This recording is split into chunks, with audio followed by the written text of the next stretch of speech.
विपिन चौबे, अभी हालात कैसे हैं, क्या दिखाई दे रहा है, आगे समाधान की तरफ रास्ता बढ़ रहा है क्या?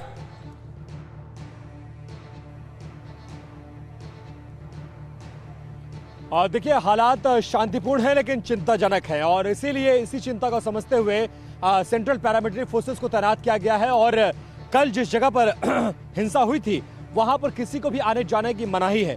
मैं इस वक्त जहां खड़ा हूं दिनेश, यहां से मैं 500 मीटर दूर ये जो रास्ता जा रहा है, आगे सीआरपीएफ का कैंप और सीआरपीएफ के कैंप के ठीक बगल में कल गोलीबारी और आगजनी हुई थी, जहां पर ये कल पूरी घटना हुई है। फिलहाल इस पूरे इलाके को पुलिस से लेकर पैरामिलिट्री फोर्सेस की छावनी में तब्दील किया गया है। आम नागरिकों के आने जाने पर मनाही है और डर अभी भी है कि इस नाजुक मौके का फायदा कहीं ना कहीं उपद्रवी उठा सकते हैं और लोगों को एहतियातन इसलिए नहीं जाने दिया जा रहा है क्योंकि मेरे पीछे जो पहाड़ी है दूर, जो शायद अंधेरे की वजह से अब ना दिख रही हो, इस पहाड़ी में अभी भी उपद्रवी हो सकते हैं और अगर कोई सिविलियन या मीडिया कर्मी जाता है तो वो उसको अपना निशाना बना सकते हैं। इसी बात को ध्यान रखते हुए फिलहाल आगे किसी को नहीं जाने दिया जा रहा है। ये जरूर है कि सीआरपीएफ के टॉप ऑफिशियल्स और आसाम पुलिस के टॉप ऑफिशियल से लेकर जो एडमिनिस्ट्रेशन के लोग हैं वो तमाम लोग यहां पर कैंप किए हुए हैं और सोर्सेज ये भी कह रहे हैं कि टॉप लेवल बातचीत चल रही है और केंद्रीय गृह मंत्रालय से लेकर दोनों मुख्यमंत्रियों से लेकर लगातार बातचीत हो रही है और हालात कैसे शांतिपूर्ण बने रहें इस पर चर्चा हो रही है।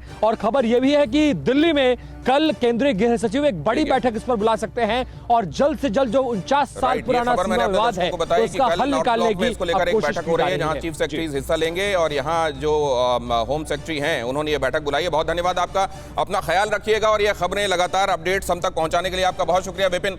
अब चल सकता हूं मैं अपने मेहमानों के पास। सबसे पहले तो ये कि कांग्रेस ने ये कहा है कि दोनों जगहों पर, एक में बीजेपी खुद, एक में अलायंस के साथ, और वहां दोनों राज्यों के बीच में ये। प्रमोद स्वामी जी नमस्कार। हाँ बोलिए। ये क्या चल रहा है प्रमोद स्वामी जी, और बीजेपी का टेक क्या है? नहीं देखिए, कांग्रेस जो कह रही है तो 60-70 साल तक तो उन्होंने ही देश में राज किया और ये समस्या तो काफी पुरानी समस्या है, कोई आज की समस्या नहीं है।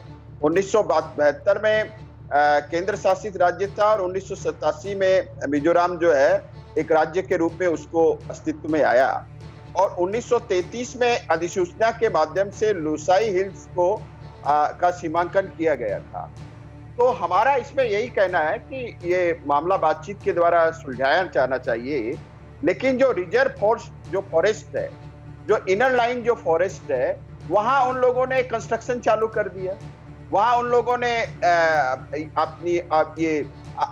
अपनी जो पुलिस के वहां उन्होंने कैंप लगा दिए, आर्म फोर्सेस के उन्होंने कैंप वहां लगा दिए।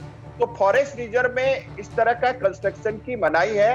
ये भारत सरकार का कानून है कि फॉरेस्ट रिजर्व में आप किसी तरह का कंस्ट्रक्शन नहीं कर सकते हैं। तो हमने तो फॉरेस्ट को तो किसकी गलती है प्रमोद स्वामी जी, किसने लगा दिए कैंप्स और किसको रोकना था जो नहीं रोक पाए? मिजोरम ने लगाया ना, मिजोरम वहां सड़क बना रहा है। फॉरेस्ट रिजर्व तो वही तो पूछा जा रहा है, कांग्रेस यही तो पूछ रही है कि आप एक जगह पे सब पूरा फुल फ्लेजेड सरकार चला रहे हैं, आप दूसरे आप अलायंस के साथ सरकार चला रहे हैं, तो फिर आपके काबू में क्यों नहीं है चीजें? नहीं देखिए, वहां मिजोरम में सरकार है, एक मित्र दलों की सरकार है, आसाम में बीजेपी की सरकार है, लेकिन ये बाउंड्री जो प्रॉब्लम है ये कोई आज की समस्या नहीं है। कांग्रेस के समय में भी क्या दिल्ली में कांग्रेस की थी और सरकार नहीं, वो ठीक है, वो पुराना विवाद है, मैंने अभी खुद बताया 100 साल पुरानी इसकी हिस्ट्री है सर। लेकिन ये फॉल्ट लाइंस अभी सरफेस में क्यों आ रही हैं? अभी क्यों इसमें आग लग रही है सर?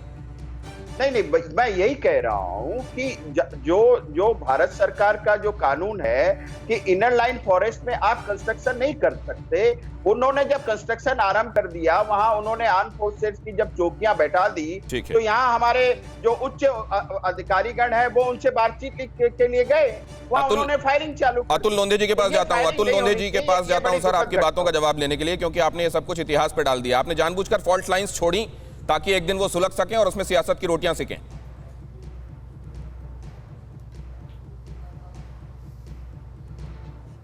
अतुल लोंढे जी, सवाल आपसे। हाँ, एक ऐसा है कि सियासत की रोटियां कौन सेकता है ये अभी भारतवर्ष में सबको पता चला है और टीवी9 भारतवर्ष में दिख रहा है कि जिस तरह से बीजेपी के प्रवक्ता जवाब नहीं दे पा रहे। उन लोगों ने क्या मिजोरम के लोग भारत देश के बाहर रहते हैं या आसाम के लोग भारत देश के बाहर रहते हैं? तो 2 दिन वहाँ पर अमित शाह जी थे, तो उन्होंने जो नॉर्थ ईस्ट डेमोक्रेटिक अलायंस बनाई है उसमें क्या वो ये विवाद सुलझा नहीं सके? ट्विटर पर आकर लड़ रहे, अलायंस के और बीजेपी के दोनों जगह इन्हीं की सरकार है, और वो ट्विटर पर आकर लड़ रहे हैं, और ये बॉर्डर स्टेट है। आपने चिकन नेक का भी उल्लेख किया, और चाइना के साथ जो हमारा स्टैंड ऑफ शुरू है वो उसका भी आपने जिक्र किया, वो सही किया।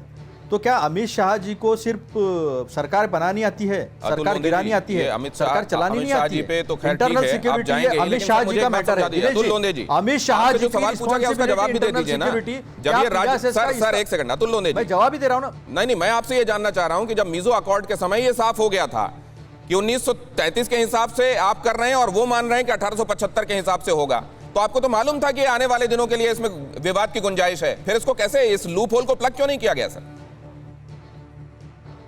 एक बात दिनेश जी आप ध्यान में रखिए कि ये पेगासस का इस्तेमाल राजनीतिक लोगों के ऊपर और पत्रकारों के ऊपर करने के बजाय इंटरनल सिक्योरिटी के लिए करते हैं ना, तो ये मसला नहीं उठता है। ये मसले तो खड़े हैं।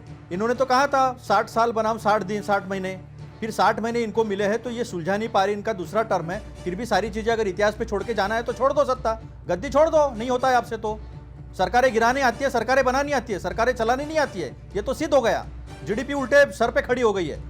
लेकिन हर चीज अगर कांग्रेस पे डालनी है तो यही चीज बोलकर आप सत्ता में आए हो ना। सियासत का यही तेवर है, यही मिजाज है, इसकी जिम्मेदारी और इसमें ऐसा ही लगता है कि मुद्दे जो हैं वो फुटबॉल हैं हम साथ में और एक दूसरे के गोल पोस्ट की तरफ फेंके जाएंगे। ठीक है सर, मैं आपके पास आता हूं। अतुल लोंदे जी, आपने कह दिया कि आप पास्ट में मत जाएं, अगर आप अभी नहीं कर सकते हैं तो पास्ट का हवाला मत दें, आप छोड़ें कुर्सी, और जाहिर है आपका यही रवैया है।